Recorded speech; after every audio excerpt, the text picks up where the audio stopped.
Assalamualaikum warahmatullahi wabarakatuh. Saya M. Setiawanka, nomor NIM 201440 10769, jurusan D3 Keperawatan, Politeknik Aisyah Sumatera Barat, dengan dosen Dr. Elsa Yuniarti, M. Biomed. Pembahasan tentang patologi, pembahasan tentang meningitis. Pengertian atau definisi meningitis adalah peradangan pada selaput meningen, cairan cerebrospinal dan spinal column yang menyebabkan proses infeksi pada sistem saraf pusat. Pengertian kedua, meningitis adalah infeksi ruang subarachnoid dan leptomeningen yang disebabkan oleh berbagai organisme patogen. Pengertian ketiga, meningitis adalah infeksi yang menular, sama seperti flu. Pengantar virus meningitis berasal dari cairan yang berasal dari tenggorokan atau hidung. Virus tersebut dapat berpindah melalui udara dan menularkan pada orang lain yang menghirup udara tersebut. Itu secara definisinya. Next.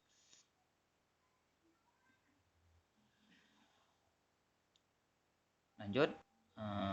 Ini bentuk anatomi fisiologinya. Etiologi adalah meningitis adalah radang meningeal yang mencakup otak dan sumsum tulang belakang. Yang paling umum disebabkan bakteri atau kuman virus, walaupun dapat juga disebabkan oleh cendawan, amuba, atau binatang bersel satu yang terekspos racun. Next. Patofisiologi. Otak dilapisi oleh 3 lapisan, yaitu durameter, arachnoid, dan piameter.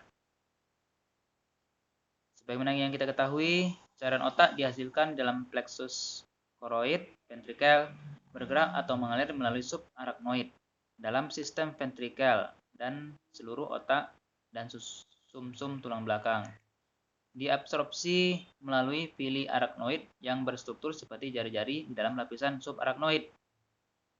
Organisme, virus atau bakteri yang dapat menyebabkan meningitis memasuki cairan otak melalui aliran darah dalam pembuluh darah otak. Cairan hidung atau sekret hidung atau sekret telinga yang disebabkan oleh faktor tulang tengkorak dapat menyebabkan meningitis karena hubungan langsung antara cairan otak dengan lingkungan dunia luar. Mikroorganisme yang masuk dapat berjalan ke cairan otak melalui ruangan subarachnoid. Next, manifestasi klinik. Manifestasi klinis. Gejala meningitis diakibatkan dari infeksi dan peningkatan TIK. Sakit kepala dan demam atau gejala awal yang sering muncul. Kemudian perubahan pada tingkat kesadaran dapat terjadi letargik, tidak responsif, dan koma. Kemudian iritasi meningen mengakibatkan sejumlah tanda sebagai berikut, yaitu rigiditas nukal atau kaku leher, upaya untuk fleksi kepala mengalami kesukaran karena adanya spasma otot leher. Kemudian tanda Kernig positif ketika pasien dibaringkan dengan paha dalam keadaan fleksi ke arah abdomen, kaki tidak dapat diekstensikan dengan sempurna. Kemudian tanda Brudzinski yaitu bila leher pasien difleksikan maka dihasilkan fleksi lutut dan pinggul. Next. Klasifikasi. Turun ke bawah dulu, klasifikasi. Meningitis dibagi menjadi 2 golongan berdasarkan perubahan yang terjadi pada cairan otak, yaitu ada 2. Yang pertama meningitis serosa, yaitu radang selaput otak arachnoid dan piameter yang disertai cairan otak yang jernih. Penyebab terseringnya adalah Mycobacterium tuberculosa. Penyebab lainnya lues, virus, toxoplasma gondii, dan rickettsia. Yang kedua yaitu meningitis purulenta, adalah radang bernanah arachnoid dan piameter yang meliputi otak dan medula spinalis. Penyebabnya antara lain Diplococcus pneumoniae atau pneumokok, Neisseria meningitis atau meningokok, kemudian Streptococcus haemolyticus, kemudian Staphylococcus aureus, kemudian Haemophilus influenzae, kemudian Escherichia coli, kemudian Klebsiella pneumoniae, kemudian Pseudomonas aeruginosa. Lanjut.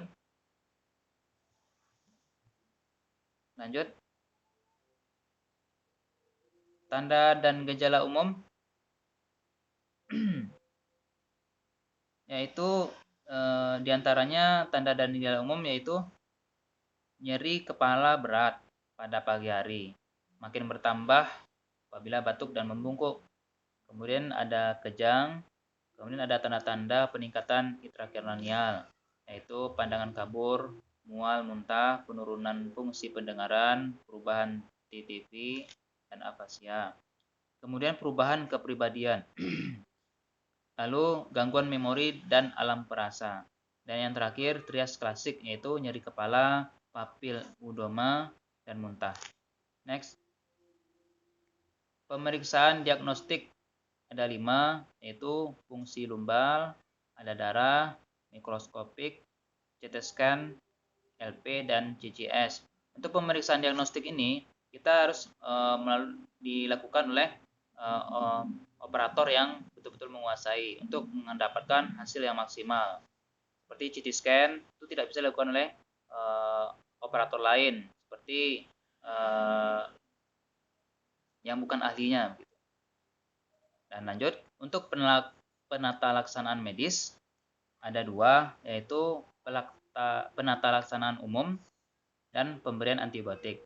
Untuk penata laksanaan umum ada 5, diantaranya klien diisolasi di ruang tertentu, kemudian klien diistirahatkan, artinya geraknya dibatasi, jadi lebih banyak untuk istirahat dan kurangi geraknya, artinya tidak kemana-mana, melainkan diistirahatkan di atas bed rest.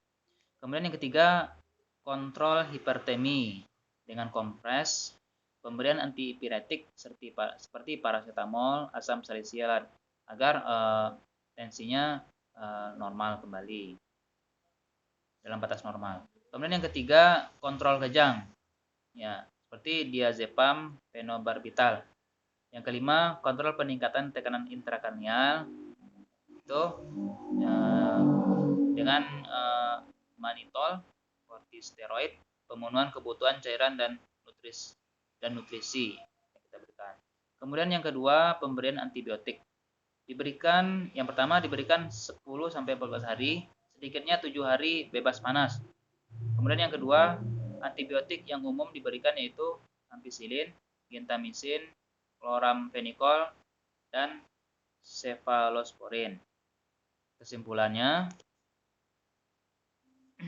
meningitis adalah radang dari selaput otak atau arachnoid dan pyometer.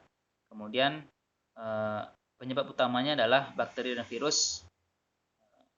Kemudian meningitis disebabkan oleh berbagai macam organisme.